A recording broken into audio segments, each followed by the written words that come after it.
Hello, my name is Ordway, and we're here in my studio at Access Arts in Columbia, Missouri. I'd like to take a few minutes and talk to you about my piece that was accepted into the Workhouse Clay International 2021, and that is the Lilyberg Vessel. Brief background about me: I make work primarily that is wheel thrown and altered, focusing mostly on functional vessels and high atmospheric firings. So for example, I make a lot of cups, bowls, mugs, pitchers, teapots, vases, platters, that sort of thing. And so this piece was a little bit of a different art for me. So because it's much more sculptural than it is functional. With that in mind, I'd like to tell you a little bit about the background. So this piece was based off a whalebone plaque that was found in the Lilleberg Viking burial site in central Norway. Why I chose that piece is based on two things. A more formal reason is I believe that it's important for artists to look at original artworks. Or as like my professors who used to tell me in graduate school, like look at artworks first, and then resources about that artwork second.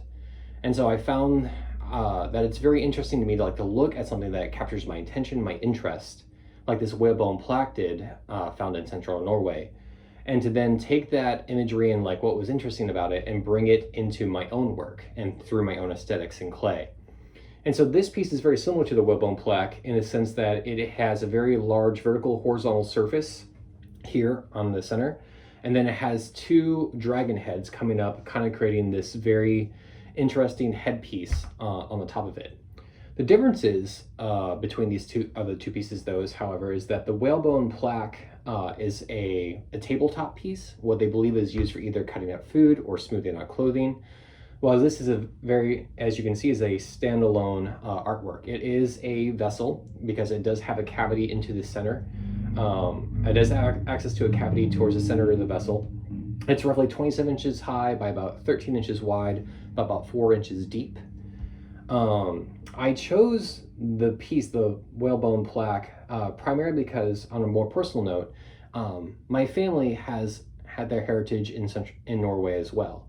I remember like being a young man and going to my great grandmother's house in central Iowa, and we would sing Christmas hymns in Norse. And so growing up, we were often encouraged and educated about our heritage and how our family migrated from Norway to central Iowa and began to like farm the land. You know, it goes back over 100 years. And so for me, like making this piece kind of like connects to my heritage, as well as like looking at a historical art piece, and then making a difference on it, making my own interpretation with it. So just talk to you a little bit about the techniques behind making this piece.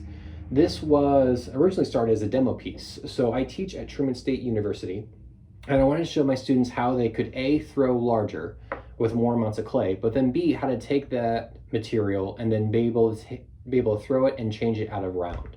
So the bottom half of this is a wheel thrown cylinder that I then simply shaped into an oval and then put a slab bottom on it. From about here up, I completed the height of the piece using coils. And then when we got finally to the two heads, I took a mass of clay and then I either carved or added material to those to create the details in the heads.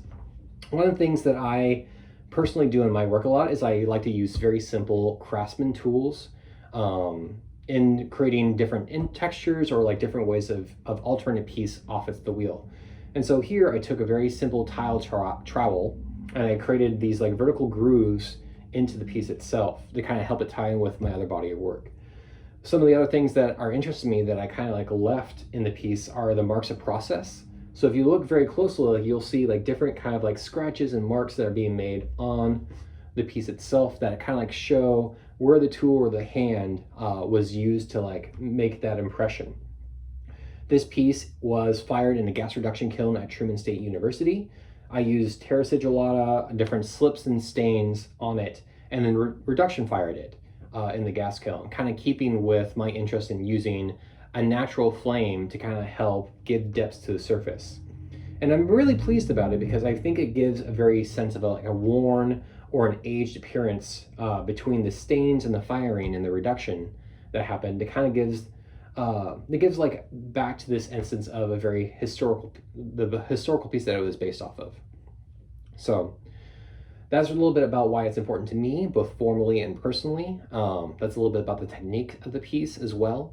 I would ask that you all would please visit workhousearts.org for more information on the exhibit of the Workhouse Clay International 2021, and also to check out all the different artworks that are being exhibited there. Thank you so much and have a great day.